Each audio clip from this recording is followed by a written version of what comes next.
Good morning. I'm glad to hear you're here. You know, my wife always warns me whenever I have one of these events to exercise some level of restraint, and as a matter of personal privilege, the 5 Bs of public speaking. She always tells me, be brief, brother, be brief. So in that regard, I'm going to get to what we're going to speak about, and basically what I'd like to do is talk about 3 areas from where we've been, where we are, and where I see we're going to be going. When we started this effort over a year ago on March 27th, 2013, and I say that so Mike will have the right date before he votes me out of office. I won't get confused. I'd done a lot of due diligence and research about the city of Detroit. I'd read a number of Auditor General reports which basically had forecast where we are now throughout that time. I'd read the Detroit Review Team reports that the governor had impaneled to come in. I'd read the governor's 21-page findings of facts and conclusions about the status of the city before we came in. And I thought I knew a lot of things academically about the status of the city, the books and records, and where we were going. And my perception was, gee, we basically have been talking about a Detroit restructuring, a renaissance, for decades. Indeed, Mayor Albert Cobo impaneled the Dodge Committee in 1931, a few years after the Depression, and what were the 2 things he wanted to talk about? He wanted to talk about financial stability for the city and a housing crisis. That was 83 years ago. 83 years. So I thought these issues were extant. I thought they'd be understood generally by all parties, and I thought we'd be able to negotiate some solutions fairly quickly with our counterparties. I was wrong. But that's okay. It's called adjusting. It's sort of like the Vikings when they came to the new land. They burned their boats so they wouldn't be able to get home, and I'd burned my boat because I'd resigned from my firm, so we were going all in. Well, one of the first things I wanted to do was give a true snapshot of the status of the city. So the first few weeks, we didn't really do anything. We settled in. I issued an order delegating authority to the mayor, restoring salaries and compensation, and trying to maintain some sense of stability and balance going forward so that the issue, which I recognize would have some level of trauma, would be stable. And we set about the business of trying to provide a true snapshot of the city. We spent 2.5 months doing that. That finally culminated in the first stage of what we were doing, which was the assessment and reporting stage. And that came out both with a June 10th report and public meeting, and a June 14th proposal for creditors. And I'm happy to say that since that day, we really have not had a serious debate about the condition of the city and its financial affairs, which were dire. We reported out $18 billion in total debt, $12 billion in unsecured debt on a $1 billion general revenue fund. Now, I'm not a physicist or mathematician, but $1 billion of revenue versus $12 billion of unsecured debt won't balance. And so we knew we had to get about the business of stage 2. And stage 2 was trying to deal with the issue of, can we reach a consensual resolution, or can we make eligibility for a bankruptcy filing, and in that process come up with a plan design that makes sense for the city to go forward. And the one thing we had to have in the back of our minds was that, well, this effort gave me 18 months to get it done. And the governor's courageous effort appointing me to do it, we had to leave the city in a state that it could go forward in the ordinary course to continue to rebuild. Because from my perspective, the job that I have to do with my team is just a snapshot in the history of the city. It's just a course correction that was long overdue. But the real work that's going to be done will have to be continued by the mayor, the city council, the governor, and everybody in this room. Everybody in this room, by virtue of being at this conference, is a stakeholder in the future of one of America's great cities. This city was a jumping off point from historic Fort Wayne to Sandwich, Canada, for the Underground Railroad. It was occupied for over a year during the War of 1812, the only city to have that designation.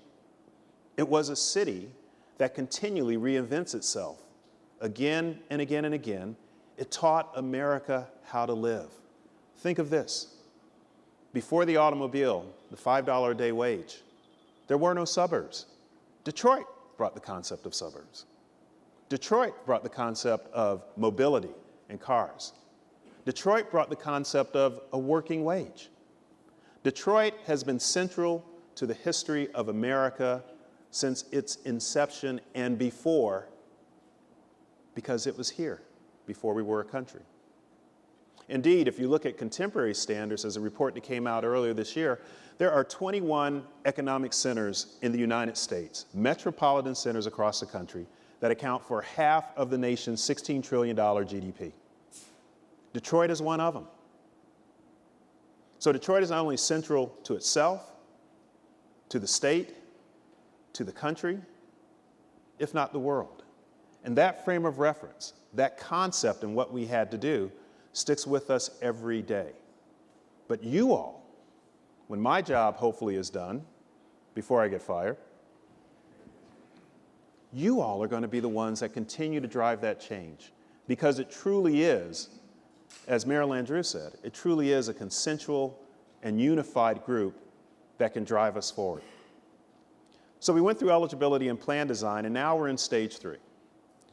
Stage 3 is the execution and defense program. How do we get the plan approved? How do we defend it in court during a confirmation hearing? And how do we defend ourselves against some creditors that are fairly ticked off, that are driving a very concerted and focused campaign to undermine the proposal that we have on the table? I just learned yesterday that they're sending packages to the financial press in New York, not just criticizing the proposal we have out, but providing misinformation about how unfair it is, and that if in fact we sold all the art, it would result in a greater recovery for all creditors.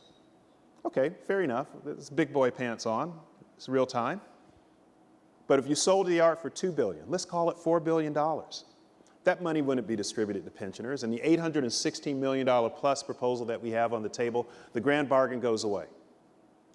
That money, the $4 billion, whatever you want to call it, is distributed across $12 billion of unsecured claims.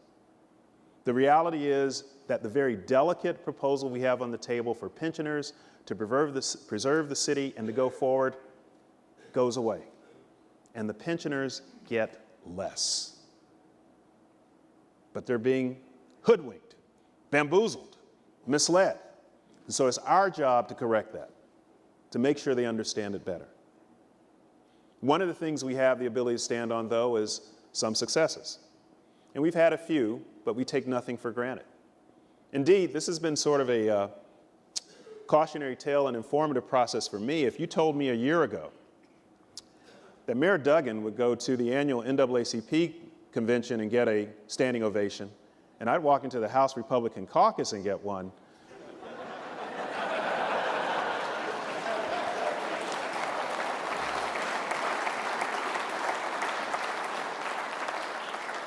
how does that work? But I'll take it, because it shows progress.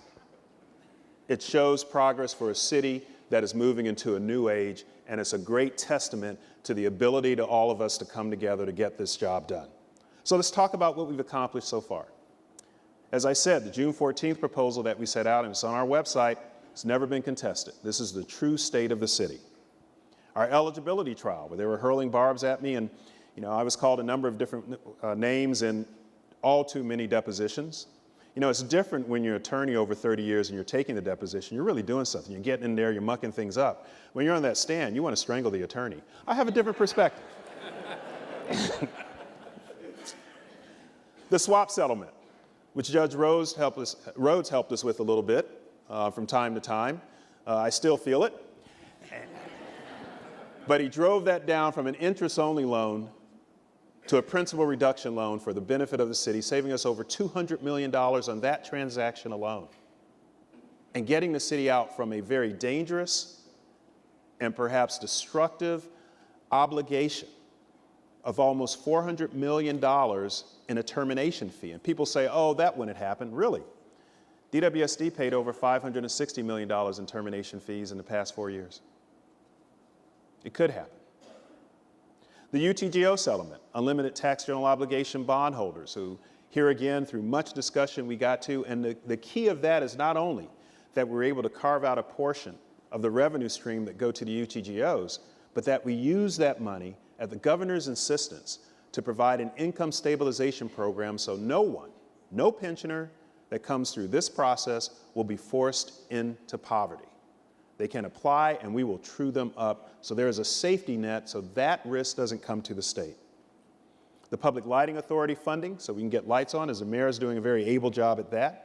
We transferred 16,000 units over to the Detroit Land Bank Authority so the city can get very busy about the business of restructuring the city. We've done some privatization efforts in solid waste and custodial supervision, so you have bulk recovery, solid waste, and a citywide recycling program that's available for the first time in its history. And when you think of this as a city that sits on an aquifer for some of the best water in the world, you do not want light bulbs, mercury lamps, and other pernicious effluent going into your water table. Recycling is critical to get started. The House vote. For the members that are here at the conference, thank you. Thank you. A courageous effort that coming together when we were in that process, you could see the wheels going off in their head. And many had very strong beliefs about what this proposal and request meant to them and their constituency. But stepping up to the plate and understanding that it was really a salvation for the city, the state, and themselves, and to take that courageous vote was quite rewarding. Congratulations.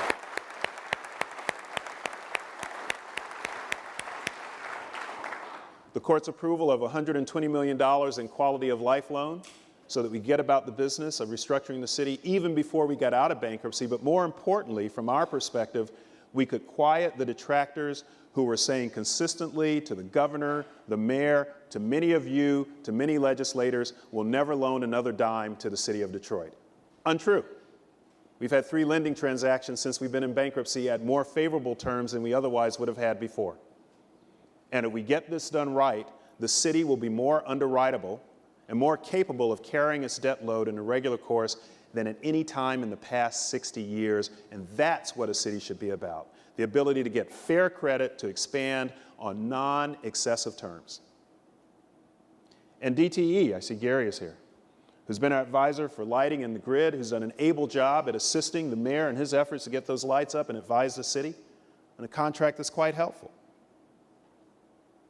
More than that, we are for the first time in perhaps the past decade, since Mayor Archer left the city in fair state, are going to report out in the next 3 weeks the city's first unqualified annual financial report with a representation by me as emergency manager, the CFO of the city, and the budget director as to the true financial condition of the city going forward on a cash basis pursuant to generally accepted accounting principles. Now, this is sort of wonky stuff, because frankly, the average resident wants their lights on. They want that junk pile removed. They want to feel safe when they go down to the city, but this is a baseline issue for the community, because from this point forward, you'll have an accurate representation of the financial status of the city, something I refused to do last year, because one of my friends at home said, well, how are you going to define success? And I said 2 things. 1, in 5 to 10 years, we'll see how this shakes out. 2, if I get out of town without being indicted.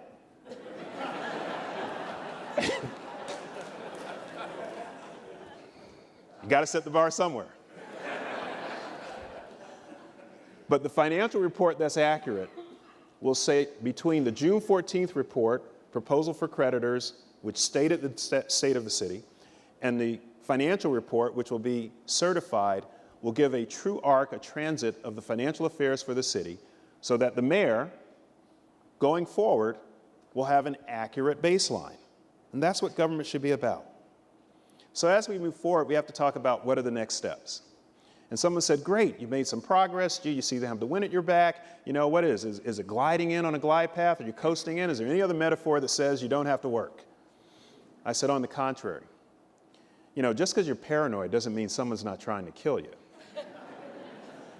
So I'm perhaps more concerned at this point than I've been at any time under the undertaking, because despite the momentum that we have going forward, we've got some pretty significant milestones and some pretty motivated and angry folks standing in our way going forward. First and foremost, we've got to get the vote out of the Senate. Without the money, without the vote, we're done.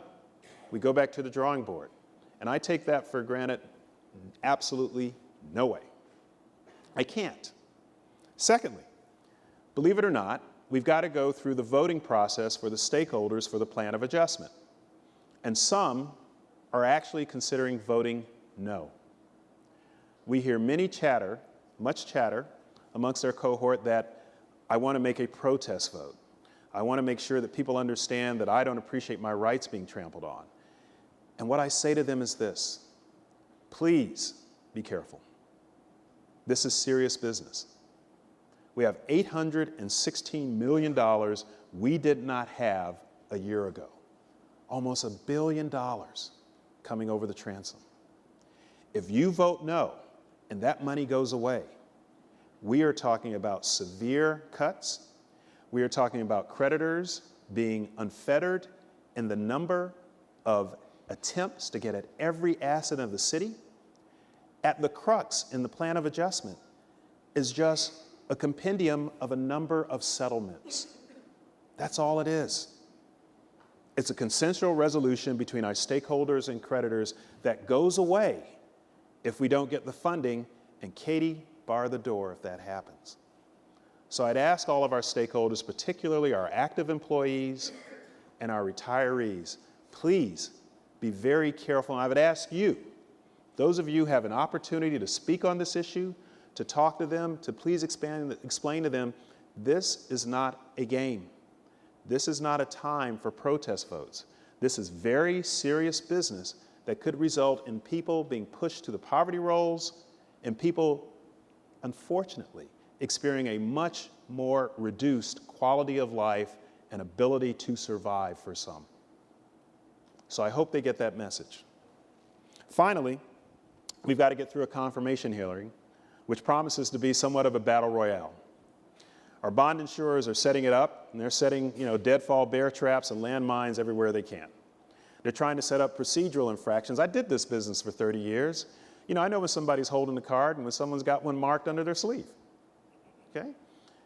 They're trying to set up procedural failures for the judge, so that he'll trip on it, and they'll have something to appeal. This is the business of an adversarial relationship that we have, and as Winston Churchill said, democracy is the worst form of government, except all others. This is a point of democracy, so we have to be prepared for that, but by no means should anyone take the confirmation hearing for granted. It is going to be a running gun battle, but we'll get through it. Why? Because we burned our boat. We have to go over the next hill. There's no way home other than together forward. Finally, what I'd like to say to all of you all is thank you for just giving me this opportunity to express to you sort of the transit of where we've been, what we went through, and where we hope to go. Someone once said about prosperity, I think it was Euripides, that prosperity is a function of much effort, much prosperity. And I think that through this process, I am highly confident that this city, as well as any other city in the nation, many cities like Baltimore, Pittsburgh, New York, can rise from the ashes again.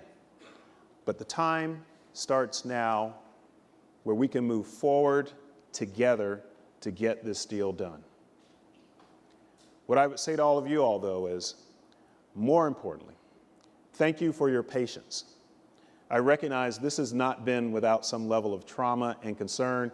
After all, who is this guy from Washington, D.C. who's riding in here thinking he's going to run a city and try to restructure all this? Doesn't he know that we're Detroiters?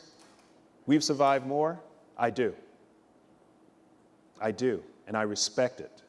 But more importantly, the level of affection and commitment I've come to develop from the support I've had from this effort is something I will speak to for the rest of my life. And when 5 to 10 years from now that city is thriving, I'll be very proud and happy to say I had a little bit to do with the snapshot. And when I run into Mike at a conference up here, I'll be able to say, "Good morning, Senator." Thank you all very much.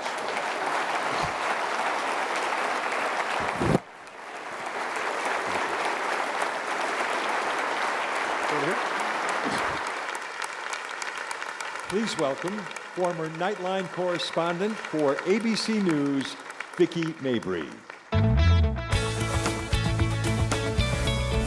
Where were you supposed to be?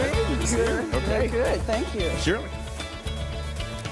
So you've talked about all the perils in your path. If you were a betting man, what would you say are the odds that Detroit's going to come out of bankruptcy on time and in sound financial shape? Well, I'm going to be a little bit careful about on time because I think it's more importantly that we get it done right, that we observe and respect the judge's ability to try to manage all this, which is a heavy lift, but that it'll be a successful outcome if we do that. I'm highly optimistic. However, I'm taking nothing for granted. There's so many moving parts. What are the deepest fault lines that you see? What are the things that wake you up at night or keep you from getting to sleep at night?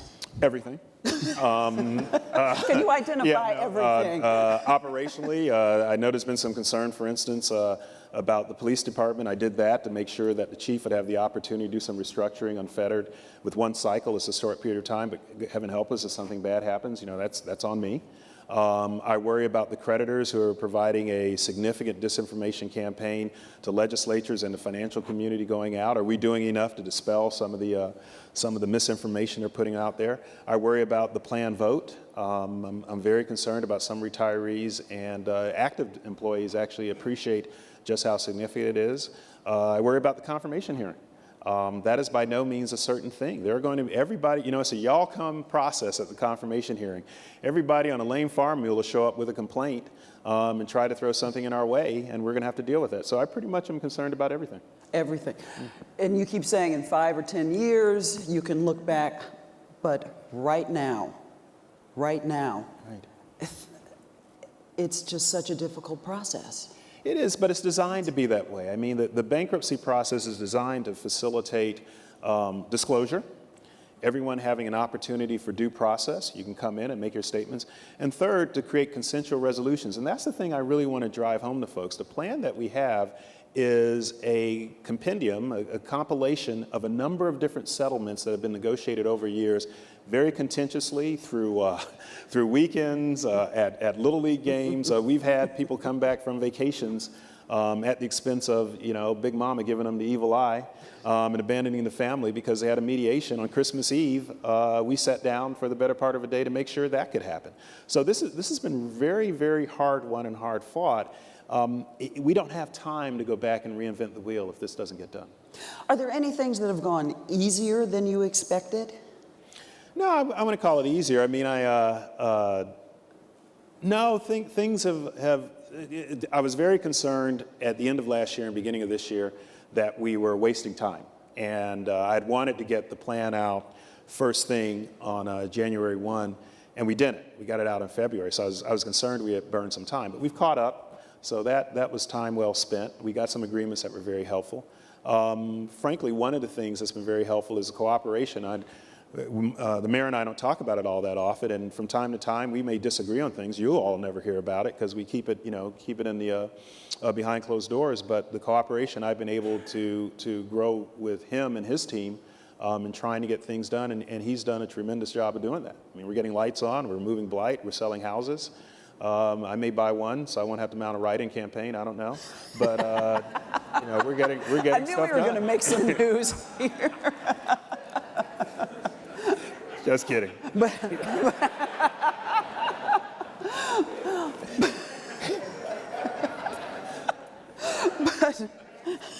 I'm sorry, but the mayor has said he's going to fire you. Yeah, he is. He's going to fire you. I'm pretty confident of that. That doesn't mean that we are going to say goodbye to you, because this is the biggest municipal bankruptcy in the nation's history. How can you do it in 18 months?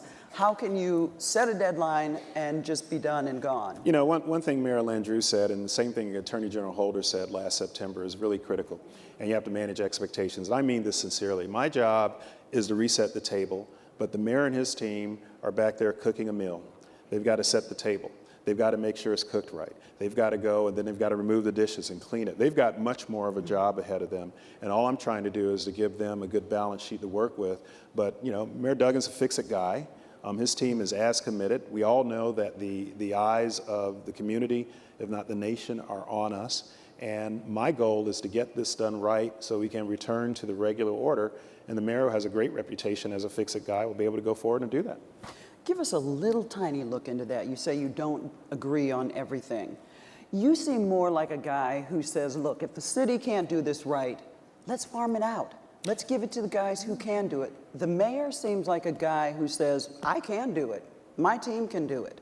Well, is that where you disagree on philosophy? You know, I'd like to think, and Mike's over there so he can shake his head yes or no if it's right, but I'd like to think that we've evolved to a good working relationship on that. You know, I'll give you just a for instance, and we've talked about this publicly.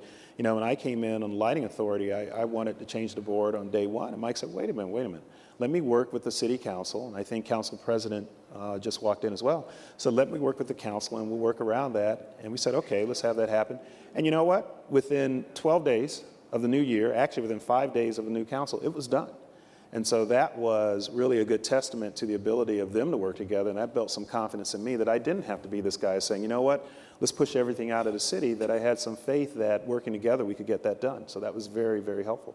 But do you think, as soon as you go back to Washington, that he's going to undo some of your plans because he wants to take it over and get hands-on himself?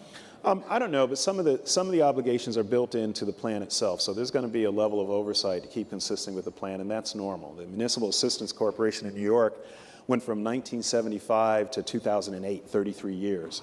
In Washington, D.C., when I was there, and John Hill was the first executive director of the D.C. Control Board, who's now the city CFO, who's done this before. You know what? That went on for almost 9 years and had to be 4 years of a balanced budget to get out of that. So and the federal judge, every case I've been in bankruptcy, a federal court has retained jurisdiction to ensure that its orders are complied with. And federal courts have some pretty severe hammers to get that done. So there's going to be some level of oversight. I'm not so much concerned that everything will be undone. I think that our interest, my interests of restructuring and the interests with the mayor's team are aligned. And so I don't really see that as a huge risk. I see, in fact, it's an opportunity to provide metrics so that the oversight can be dialed back. And if you do that, just like any other city that's gone through this, you have the ability to reduce the level of oversight. So there's really an incentive and a positive motivation to do it the right way. In your mind, what does a post-bankruptcy Detroit look like? Well, a post-bankruptcy Detroit is a city that, like many of the great cities who have reinvented themselves, are paying its bills on time, which we're doing now, 30-day net as opposed to 180 days net last year. Is a city that has an adequate amount of revenue, not a superlative amount, an adequate amount. You know, the Blight report punched out that we need $2 billion to clear all blight, residential, commercial, and industrial, $2 billion. Our plan provides $500 million just to deal with residential, so that the city going forward has adequate resources to address some of the things which are apparent, blight, lighting, all that. Some of the things which aren't apparent. Our computer systems are almost 12 years old. That drives whether or not we can collect revenue on time. Okay? Things that need to be gotten at for a number of years, that the city now has the ability to do that. That's what I would look for. Would you like to stay here longer? You know, I'll stay as ever long to get the job done, but I think it's very important that we get back to the regular order as soon as we can. I don't see any reason we can't. As I said back in June, some of the agreements we eventually got to this year, I had hoped we could have gotten to last year, but we did once some of the temperature came down and people got serious about reaching deals. We were able to do that. So I don't see the need to do that. But do you think you'll be here still at the end of the year? Still in this position, or might you be just a consultant? No, you know, I'm not going to speculate as to what that might be. I mean, I think the mayor and the council have certain rights under the state statute. You know, my view is I think we have time to get done what we need to get done. I certainly want to do that. I've never rolled off a job in my life in doing that. If there's a little bit of squib time involved in that, maybe that's something we'll have to look at. I certainly want to stay until we get the job done, but we should be able to do that. Now, you've said you went to New York with the governor, and you were meeting with investment bankers. Yeah. And they were asking you, what can we do? Right. What do you tell them? What do you say to the folks in this room? What I say to the folks in this room is watch what we're doing. And I really mean that for the folks in this room. You know, there is a dichotomy. I mean, to the average resident, they want the city to work. Okay? They want things, they want the pool to have water in it. They want the grass to be cut at the park. They want the police to come when they call. I mean, they just want the basic things. But to the financial community, I say, you know, watch what we're doing. We are restructuring our financial processes, so you can rely on your due diligence and underwriting for the city. We will be deserving a better credit rating, so we don't have to pay 6-8% interest when municipal financing somewhere in the neighborhood of 2 or 3% for a good rating. So we're deserving of a better credit rating, so it doesn't cost us as much. And people say, yeah, that's sort of wonky. I say, but think of this. When you're talking about $1 billion in financing, for instance, the difference between 2% and 8% can be almost $50 to $100 million a year. That's a huge number. Okay? So it's really critical that we get to that type of adequate performance and adequate financing so the help comes in both ways. JP Morgan Chase came in with $100 million. Goldman Sachs came in with 10,000 small business program. It's great for that, but in the ordinary course, it's really appropriate that financiers for the city start treating us like they should, like a debtor that is able to pay us bills and entitled to better financing. But doesn't the city need more jobs? Sure. Where do those come from? Well, the city has 4 major infrastructure projects coming online in the next 2 to 3 years. You've got the bridge, you've got the welcoming center, you got M1 light rail, and you have the arena and attendant development surrounding, as well as indigenous development along the Woodward corridor, along the East Jefferson corridor as well. So the city has plenty of opportunities for economic engines for growth. You know, I was in Washington, D.C., in 1991, which was still burned out from the '68 riots along the 7th and 9th Street corridor. Shaw, UDC, U Street, Florida Avenue, Cardozo. You know, I wouldn't walk down in the middle of the night, okay, because it felt unsafe.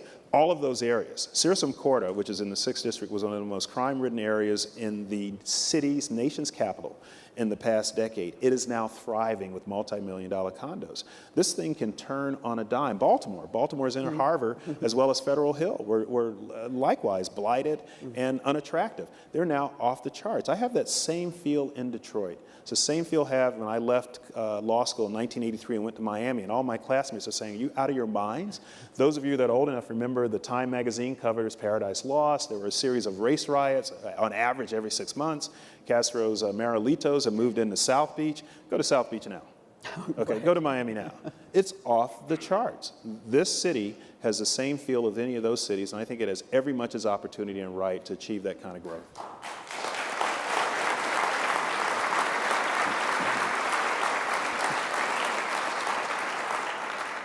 Detroit is the most unionized city in the country. Yeah. Is that a culture that has to change? You know, I don't think it's so much a culture that has to change, but I think what we've seen through the negotiation process that even as the most unionized city, we saw a bunch of reasonableness and reason break out in dealing with the realities. And I'd like to think that having had the opportunity to make that transit to a point where we should deal, you know, work the problem, don't let the problem work you. We should deal with that in a more reasonable way, that will continue. But you've got union members now who still think they can go to the table, they can get more. What are you telling them? You're not getting more? Well, there's no more to get. So, I really don't have to tell them. That's why when we started with the process, we were trying to report out the true financial condition of the city, because we didn't want to spend a whole lot of time arguing about what the real level of debt and income was, and we haven't done that. No one's argued that somehow we have misstated, and there's another $200 million in general revenue income coming into the city, and no one said that the $18 billion in debt that we put out there actually is really only 13. Everybody said it's real. So there's not that much more to get, and I think that's what I said by reasonableness and reason. You know, once folks get to a point of understanding the true state of affairs, then they start behaving in a rational way. But you've got to be worried about the July 11th deadline for their ballots to come back. I am. I very much am. And I hope that once they understand what's truly at risk, this is an opportunity for both active employees and retirees to help themselves.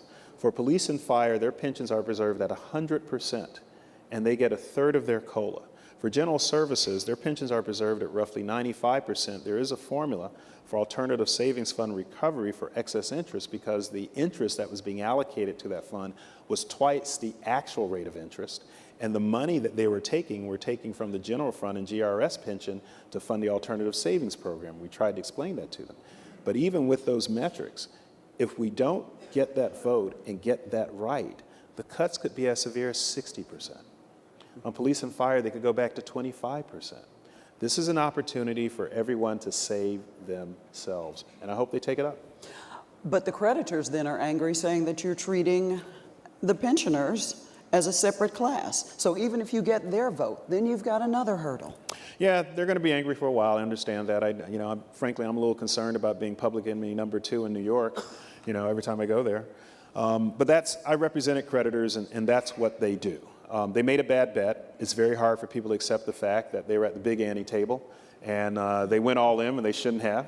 And now they have to deal with the consequences. It's interesting. One of our opponents, bond insurer Syncora, was in bankruptcy a few years ago and shed some of its debt. So the very benefit they got from that process are trying to keep us from getting in this process, which is curious. And that's all part of the game. But we feel very strongly that the doctrine of Chapter 9 bankruptcy that says you can't have unfair discrimination and the plan needs to be fair and equitable, that we've met those standards. The standard is unfair discrimination. Yes, there's a dichotomy between what we're providing, but we think it's fair under the circumstances because we're not directing that $816 million. It goes away if it doesn't go for pensions. We've got almost no time. Oh my goodness. But is this just a job, or has Detroit actually gotten under your skin a little bit? Well, I had a fondness for Detroit when I went to undergrad and law school in Michigan, and this was, sort of, if you had a really big date, you come down to Detroit, go to Greektown. Honey, none of them mattered to me, though. Nothing mattered until I met you. So, I just, for the record. But I've always had that affinity for the city, and it's actually grown. The thing that's grown most is, there are a lot of detractors, and I get the whole thing that some people are very upset. But when I'm walking down the street and meet people, the number of people that come up to me and say, "Thank you so much for doing this. We've known this for years." There was a guy who came up to me in the airport the other day crying. He said, my family used to live over on McNichols, and I drove my daughter, who's now 18, by our house, and I was so sad. And this is a grown man, big burly guy, I thought he was trying to jack me up. And he comes up, and he puts his hand on my arm, and he starts welling up and says, "Thank you so much for what you're doing. There's hope. I want to move back into my house." So I told him, call Mike Duggan. I'm sure he'll sell it to you. Seriously, but that's the sentiment we want to have going. And about that house that you're going to buy. My lips are sealed. I've been called a carpetbagger now, and there is a place over in Longfellow. Very nice. Well, I would like to say welcome. As a new Detroiter, I would like to say welcome to you. Thank you and welcome. Thank you so much. Very much. Emergency Manager Kevyn Orr.